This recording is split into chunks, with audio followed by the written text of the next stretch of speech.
Whodat, everybody, back with another card in our quest 2026 to collect every rookie card from the members of the Saints Hall of Fame. And we've got none other than, tilt it the right way, there we go, Vaughan Johnson, our, again, 13th card on the list and our third member of the Dome Patrol. We've already got Ricky Jackson, and we've got Pat Swilling, so we add Vaughan Johnson to that mix. Only one guy left, and that's the guy whose jersey is right behind me. But Vaughan Johnson, never got to interview him specifically for a Life of a Saint article or podcast or anything like that. Rest in peace, Vaughan Johnson.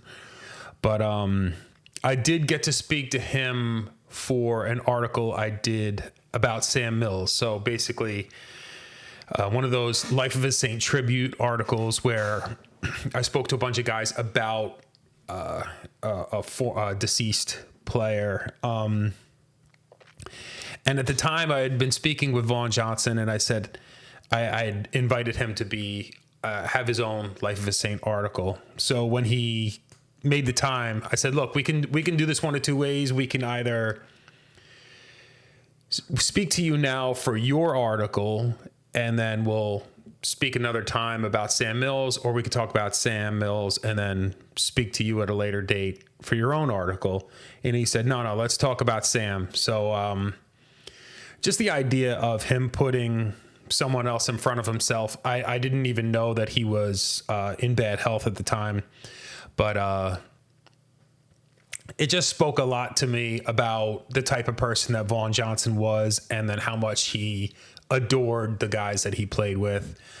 Outside of that, his voice and his temperament. I mean, definitely, I always describe him this way. Like, it didn't matter where he was. He must have always been the coolest guy in the room. He just had that way about him. So, and then as far as his play on the field, it's pretty well documented that, you could ask Roger Craig about it, but, Hall of Famer Roger Craig now, about who Vaughan Johnson was. I mean, he was just a menace and a hard-hitting SOB on the field.